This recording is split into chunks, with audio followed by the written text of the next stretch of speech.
So welcome. This is Kilimanjaro. We're trying to summit Kilimanjaro. This is day 2 of an 8-day trek. And so far so good. This video is actually not about Kilimanjaro. We were intending to talk about looking for a job and what to think about when looking for a job.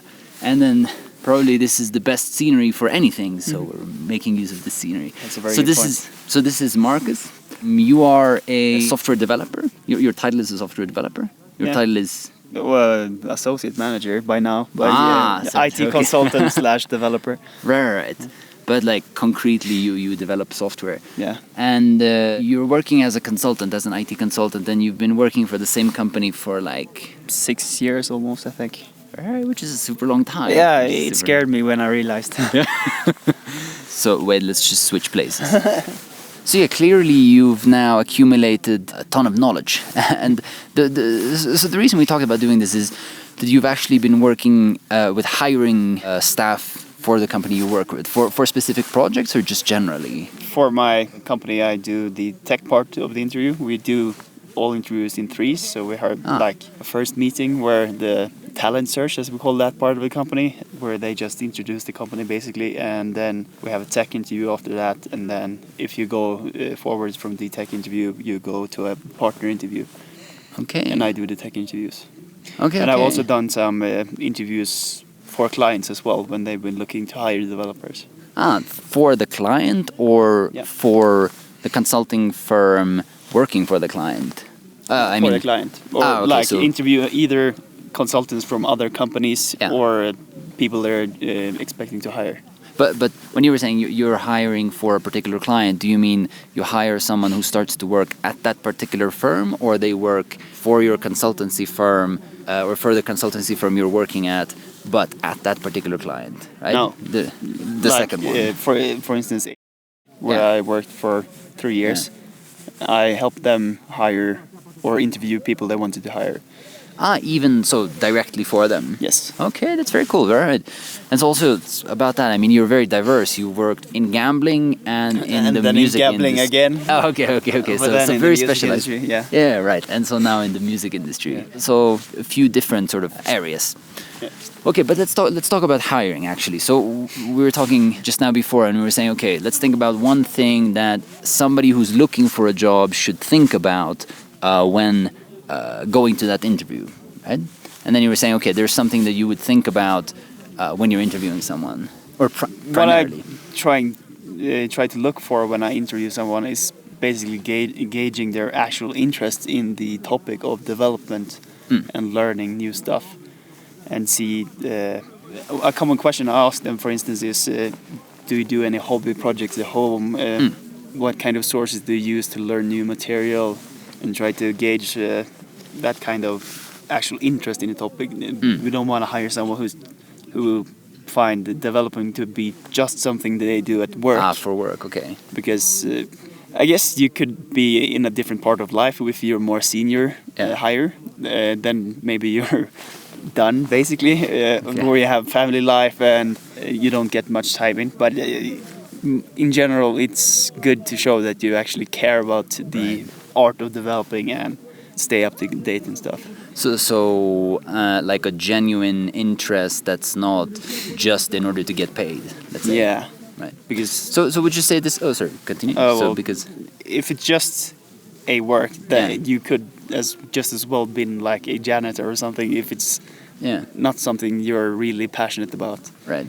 Not at all to disrespect janitors clearly, but it in some sense requires less expertise. Right? Yeah, but also I think like a janitor wouldn't have cleaning or whatever they do as a hobby at home. Right. So like that's the difference of doing the job for the money for 8 or doing hours and then you forget all about it when you leave the office. Right. So it's like if we categorize people into two personalities, right? Where one does the job and then goes home to their hobbies, and the other one actually considers their job part of the hobby. Yeah. Kind of like this, right? So would you say this interest is more important than the actual skills? It depends if it's a junior or senior hire. Okay. If you're a junior hire, then interest is a very good start and show that you want to learn. Yeah. But if you're a senior hire, you should have some actual talent as well. Okay, so because it's- I've had a few interviews with senior hires that didn't know anything technical, basically. Like Okay. one particularly horrible one where I tried to help him by asking like, what have you been doing? During this time. Okay. Yeah, and his answers were always like, "Oh, I've been dabbling in a little bit of this and a little bit of that, like Okay.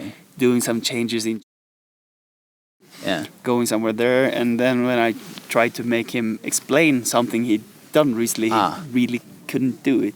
Okay. So it basically gone into some if-else code and changed the statement, basically. So there's no depth, kind of what Yeah. you're saying. Okay. But that makes a lot of sense, right? So you're kind of saying if you're junior, it's forgivable that you might not have accumulated a certain body of knowledge. Yeah. Right? But if you're senior, it's not really like you need to have an excuse if you haven't accumulated a lot of knowledge. Yeah. So for a senior, it's a plus, but for a junior, or sorry, I should say, For a senior, it's required No, that you sorry, have I meant some- the interest portion that we talked about, yeah. right? So that would be a plus for a senior person, Yeah. or maybe even a necessity. Plus, I'd say, Okay, if they can but if you're- show that they know their stuff. But if you're a junior, it's maybe a necessity then, because if you don't have the skill set and you don't have the interest, then why would you hire that person? Yeah, but it also depends who you're hiring for. For instance, some of the clients I've been at where I've done interviews, maybe they just need someone Yeah. who will do like a lot of manual or not very complex work, where just basically update the design of a homepage or something like that. So in that case, it's not It might make very sense. important. But Okay. when you're an IT consultant, where you're supposed to jump around at different Right. assignments and be able to provide value to the customer, Yeah. then you need to have a little bit more. Right. So for sure the nature of the job matters. Yeah. And then like one shouldn't beat oneself up about not having the expertise in all cases, right? Because some of the jobs that people might be applying for, that you might be applying for, actually might not require that level of flexibility or that level of, let's say, hardcore interest, right? Like something Yeah, like this. definitely. There's a That lot of makes- room for Yeah. those kinds of developers. Yeah. I don't know. Feels Right. There's say it still a like lot that, of but- manual labor that has to be done Yeah. sort of in the world. Like there's a lot of code that needs to be punched out, and Yeah. somebody has to punch this out, and you can get very well paid for actually doing this. Yeah. But then okay, so as a developer, why would you want to choose, let's say, the other path? Why would you want to go from the manual sort of labor to the more, let's say, interest kind of work? Is it pay or like? Yeah, Would I you say think it's different? it's usually better paying those kinds of gigs Yeah. because you can get a better job. Right. You have Better like- conditions. Yeah, maybe, you things like have this. you have more people actually wanting to hire you, so you have more of a selection. Yep. If you're Right. actually talented. Damn. Sorry. And also we should say, of course, I mean, clearly, talent can be worked up. Yeah, of course. Clear. But that's something that's quite hard when you start interviewing, because you almost forgot how it was when you were new. Yeah. Right. But I realized that when I started working for Netlight, where I work, I basically didn't know shit. Yeah. But I learned really quickly, and almost everyone who is generally interested Yeah. do Will learn. learn. Yeah, just have to make an environment where it's possible to learn.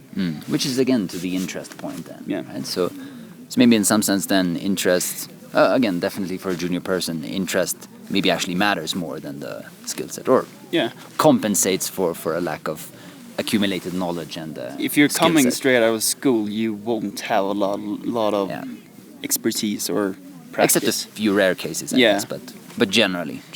So it's expected. That was also very interesting what you were saying. Like, so maybe you were hard to a few initial interviewees, I guess is the term, and then now Just you're have to check yourself and like realize that when I was at their stage, I was probably worse than they are, and just try to remember that.